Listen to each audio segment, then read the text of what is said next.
This week on Siskel and Ebert, Eddie Murphy put some soul in Jeff Goldblum's home shopping network in Holy Man. Detective Stephen Baldwin falls for Gina Gershon in One Tough Cop.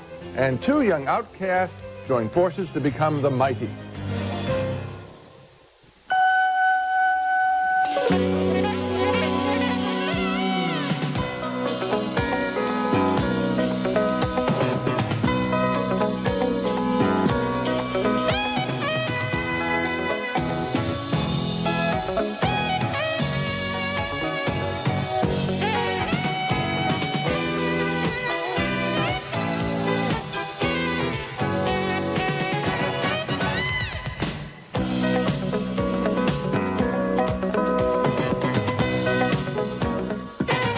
This is a gift you'll never get tired of. Her name is Kate, and she is as wonderful as you possibly can get. And you know why?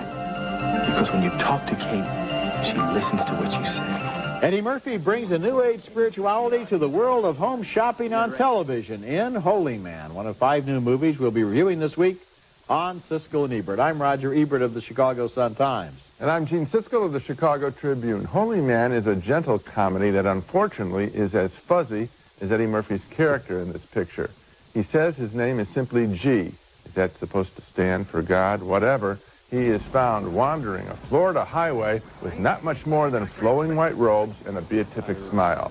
He first tries to charm home shopping executive Jeff Goldblum, and even more so, Goldblum's colleague, played by Kelly Preston. Are you in trouble and in need of my help? Oh, no. Thank you. No, no. Oh, yes, you are. No, we're not. Stay there. I'm coming over there. No, thank you. Stay right there. I'm coming over. Stay there. Stay there. You need my help. No, no, no. No, no. I'm sorry. Oh, my God. No, no, no. No, no. Go back. What is he doing? He's not even looking here. See, I was right. You do need my help. G's initial approach to selling is to be so nice that his good vibes apparently will make viewers look more kindly on the dubious products up for sale, maybe behind his back. G is into healing, and the depressed Goldblum is his first project. In effect, G is selling better mental health. Compliment his dress or his hairstyle or something. You look great today, Rick. Something, you know, that's reassuring to him because he has very, very low self-image. This is the lowest moment of my life. And the second thing is you hug him. No, this is the lowest moment of my life. When G is actually on the sales floor, he at first makes a mockery of what's being sold by celebrity salesperson Morgan Fairchild. Fascinating. May I see the remote control unit there? May I? Don't hand your life over to him. I think this would be fantastic for a surprise birthday party. Surprise parties, you could say, surprise! Holy Man is a gentle comedy when I wanted and expected something more biting. So maybe I wanted Holy Man to be more conventional than it is, with, say, Eddie Murphy hitting the sales floor and becoming a national success, and then perhaps having to live with the consequences of bilking the working class. I also would have appreciated more behind-the-scenes trade secrets of home shopping selling.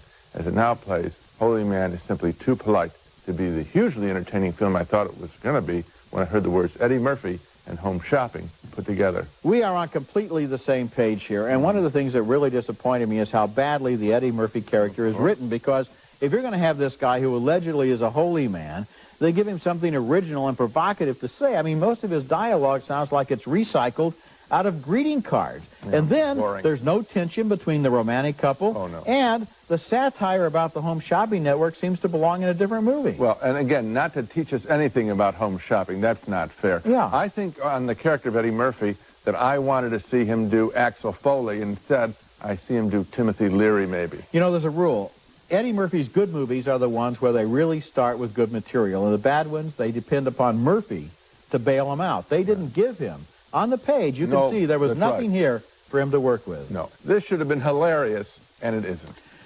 Okay, our next movie is a lacerating comedy of manners, Bad Manners, and that's its title, Bad Manners, based on a play by David Gilman.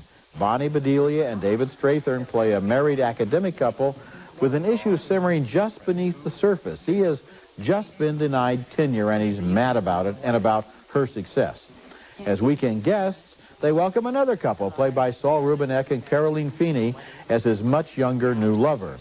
A successful musicologist, Rubinek is in town to give a lecture on what he thinks is a momentous discovery. What else you need to know is that Rubenek and Bedelia dated in college. The two former lovers take a stroll and have a frank talk that reawakens old feelings. Sex hasn't been a large part of our lives.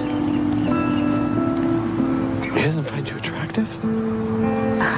I don't know, I guess not. Well, you are. You are as much as ever. Now comes the emotional showdown. There is buried tension here because each couple suspects the other one of having stolen a $50 bill. You know, you may think maintaining good manners to be only so much hypocrisy and civility of veneer covering an unexamined and bankrupt life. But for the sake of counting yourself among civilization's discontents to accuse us of thievery? Rubenek's paper involves his discovery of a passage of genuine medieval music in the middle of a modern composition that was allegedly created randomly by a computer. Well, how did it get in there? Julie Harris is brilliant as the brutal editor of a scholarly journal. It's a hoax, pure and simple. It's not possible. It's just not possible. We worked on copies only. We never even touched the original. What? Well, I was told at MIT that the checking software could have been written to alter what it checked. Even the original could have been changed. Bad Manners is one of the real discoveries of the autumn movie season, a film that combines sexual tension with academic intrigue and then stirs it all up with the device of that $50 bill. Now, $50 isn't a lot of money to these people, but it's the principle of the thing, showing each side that the other may be guilty of bad faith. There's also that intriguing snatch of old music in a modern computer-generated composition. Now, where did that come from, and how did it get in there? Is it proof of the existence of God, as its discoverer speculates, or has a trick been played on him? Bad Manners is sex wrapped up in two intellectual whodunits at the same time, and it's a lot of fun. Oh, it's very good. Yeah. We constantly complain on the show that we don't get characters who are very smart. Here we've got them. And so this intrigue is taken at another level because they're playing at another level, and also they've got the sexual instincts as well. It's terrific. You know, it's interesting because they are very smart, and they're smart at outsmarting each other and smart at playing these psychological games. And at the same time, this business of the circulating $50 bill is almost juvenile. Eventually, as that bill goes around and around, it's almost like a comic routine. Yeah, and I was amused that I followed the bill. You did too, didn't you? I mean, it is tricky. It's been worked out very cleverly by the screenwriter here. You're right. Okay, coming up later in the show, Sharon Stone is the mom of a precocious youngster who dreams of becoming the Mighty in a movie based on the children's bestseller Freak the Mighty. And coming up next, Stephen Baldwin falls hard for Gina Gershon in One Tough Cop. I don't think there's anything I would have done any different. God is my witness. Organized crime was a way of life. But I never knew those people as criminals. To me, they were fathers and sons. Childhood friends I went to school with and sat next to in church. That's Stephen Baldwin as a detective under investigation for fraternizing with criminals he's known since their childhood together in the same New York neighborhood in One Tough Cop. An utterly conventional macho cop picture that may have one dubious honor. I wasn't keeping count, but on a per-minute basis, One Tough Cop may contain the blank you phrase more often than any other movie in film history. I suppose Scarface with Al Pacino, or more recently Goodfellas, might be the runners-up. I will now leave this to the minutia counting editors at Entertainment Weekly to assign a freelancer to check it out.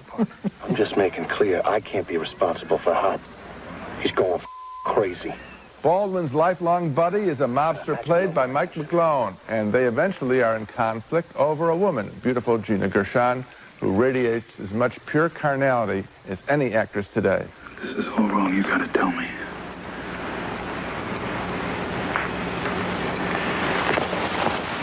Almost everyone in Baldwin's life causes him problems. For example, his partner is played by Chris Penn. He's an alcoholic and has major gambling debts. Here's why.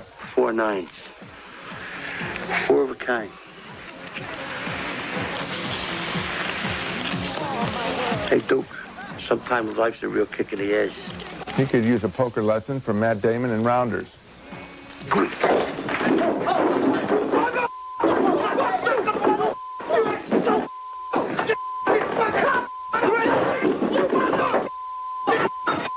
During this Who Can Act the Most Macho movie, Baldwin investigates the brutal rape and mutilation of a nun that is needlessly and repeatedly described in ghastly detail. Yes. To track the killers, Baldwin makes contact with neighborhood sources. But look at the overkill in this scene, typical of the movie.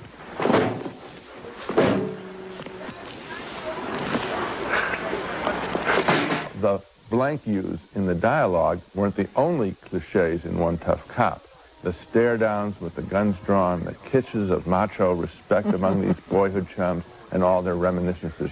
It's all over the top, no matter that we learn at the end that this is based on the story of a real cop. And, of course, that made me think of Frank Serpico, a more interesting real cop. Well, it's based on the story of this real cop, Bo Deal, but on the other hand, at the end it says his character is real, but everything else in the movie is fictional. So they took a real guy and they plugged him into as many cliches as they could think of. I mean, the movie even starts with the obligatory hostage crisis. And then where do the cops always go after a hostage crisis? 100% correlation. They go to a bar. I mean, this movie is right on track. And another thing, there's a scene where the feds show him 8x10 glossy photographs taken the night before of him embracing his childhood buddy, the mafioso guy. Okay, so he looks at these photos, and what does he do? He later meets a mob collector and hands him $5,000 while they're both seated in the plate glass window of a coffee shop to, you know, provide the best possible photo opportunity for the feds that he knows. That's so dumb. And then the hugging scene, you know, to get a better, you know, hug a mobster today. I guess that was the message. Hopefully on the street with good daylight so that the f-stop setting won't be a problem. Awful. When we come back, two kids with a lot to prove are able to prove it to each other in The Mighty, which stars Kieran Culkin and Sharon Stone. Kevin would trade it all for a chance to be normal. Max Kane has given him that chance. Lives in this world of books and words and ideas. Things I don't even understand. In that scene from The Mighty, Sharon Stone plays the mother of a boy named Kevin, whose progressive disease has twisted his body and could eventually claim his life. He's picked on at school because of his condition, and another kid named Max is picked on because he's too big and hulking and apparently not very smart. But together, maybe they could make a team.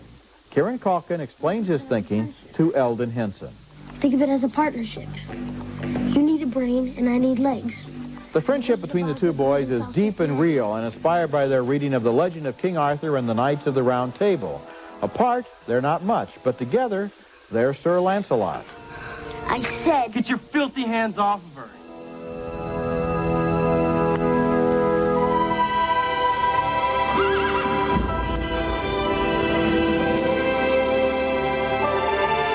Max's grandparents are played by Harry Dean Stanton and Jenna Rowlands, who fear the worst and are surprised here by good news.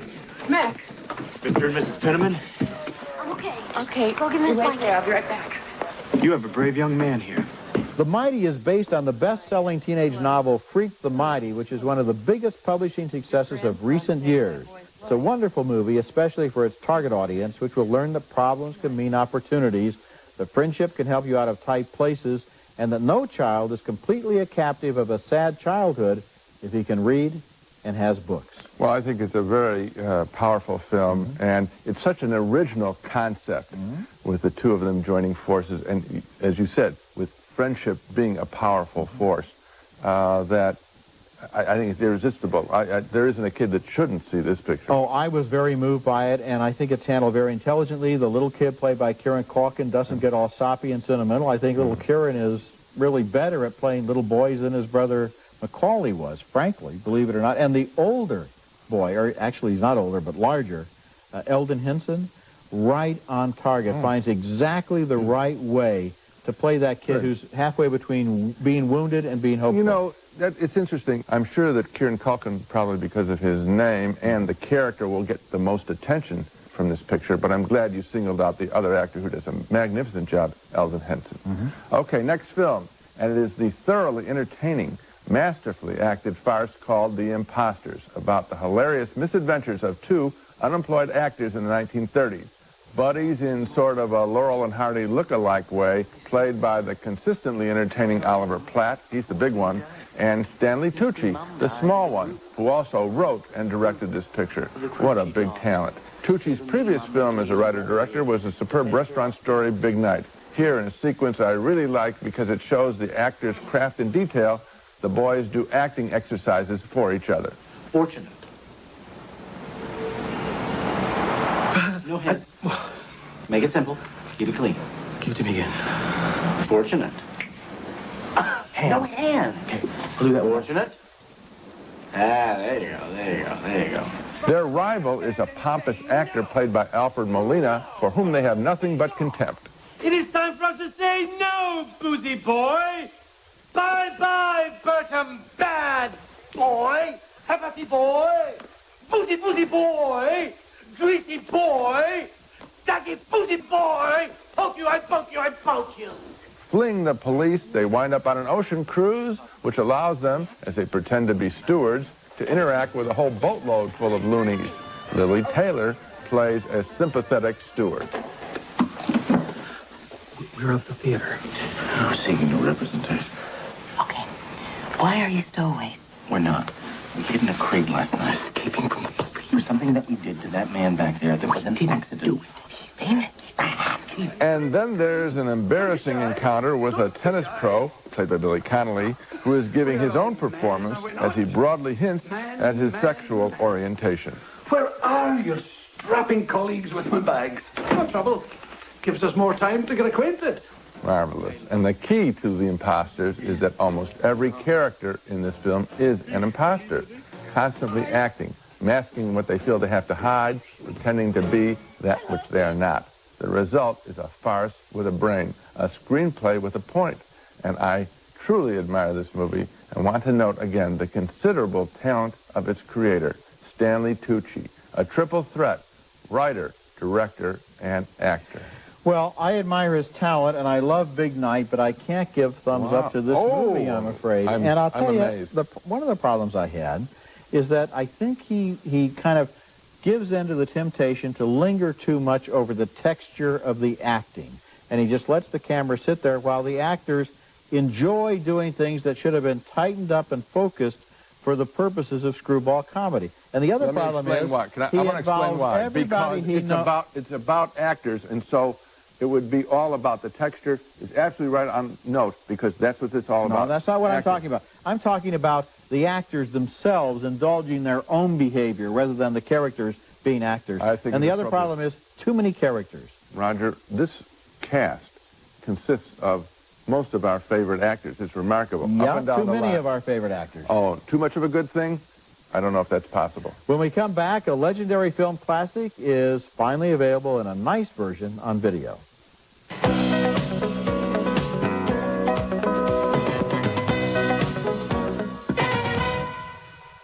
Siskel and Ebert's Video Pick of the Week is brought to you by Nestle Raisinets. At the movies or at home, Raisinets.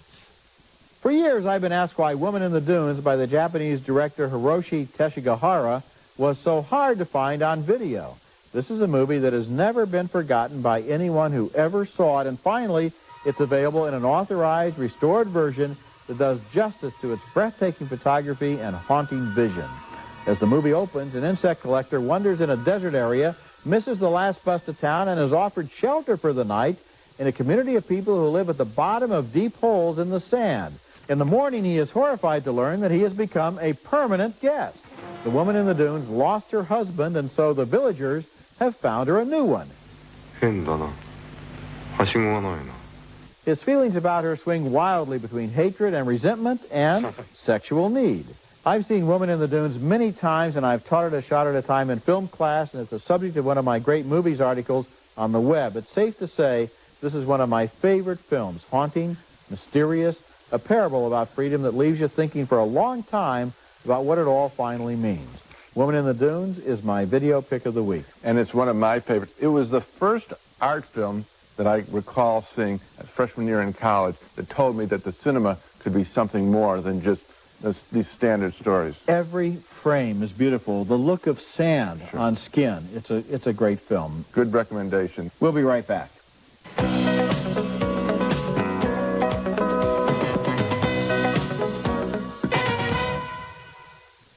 Now let's take another look at the movies we reviewed on this week's show. 2 thumbs down, way down on Holy Man, starring Eddie Murphy. 2 thumbs up for the intellectual satire Bad Manners. But 2 thumbs down on the cliched and profanity-ridden One Tough Cop. 2 thumbs up for The Mighty, starring Kieran Culkin, Eldon Henson, and Sharon Stone. And finally, a split vote on The Impostors. I found Stanley Tucci's farce thoroughly entertaining.